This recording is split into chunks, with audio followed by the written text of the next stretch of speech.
જય શ્રી કૃષ્ણ, જય માતાજી. જો ઇવનિંગમાં આજે મને અને કાનાને ભૂખ લાગી હતી તો કાનાના ચીઝ સ્ટીક ખાવી હતી, તો એ અમે કરી અને બહાર બાલ્કનીમાં બેઉમાં દીકરા બેઠા અને બસ વ્યૂની સાથે સાથે એન્જોય કરીએ ચીઝ સ્ટીક. અને મેં ગ્રીન ટી પણ લીધી હતી અને પાપડી પણ બનાવી હતી.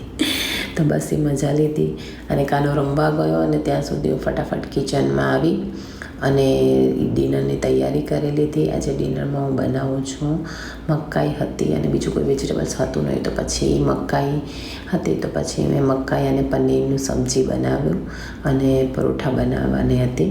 તો બસ હું ફટાફટ મકાઈ અને પનીરની સબ્જી બનાવું છું. અને ત્યાં સુધીમાં તો છે ને દ્રશ્ય આવી પણ ગયો રમીને અને એ દીવાબત્તી કરતો હતો અને ત્યાં સુધી મારું સબ્જી બન્યું અને એ મને કે મમ્મા હું આજે પરોઠા વણીશ. એટલે બસ એ મારી સાથે મને હેલ્પ કરતો હતો, એ પરોઠા વણતો હતો અને હું પરોઠા શેકતી હતી. તો આ રીતે બેઉમાં દીકરાએ પરોઠા વણી અને શેકી લીધા ફટાફટ. અને ત્યાં સુધી તો અમારે એક કોલ આવ્યો કે લેવા આવી જા.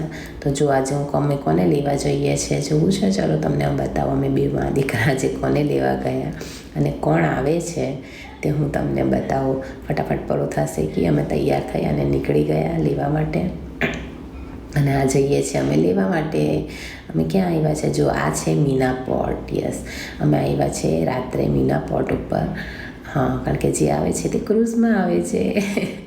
હા, જો કોણ આવે છે હમણાં જ બતાવું તમને. યસ, આજે આવ્યા છે મારા હસબન્ડ. મારા હસબન્ડ ક્રૂઝમાં આવે છે, પછી ફ્લાઇટ બંધ છે અત્યારે તો એ ક્રૂઝમાં જ આવે છે.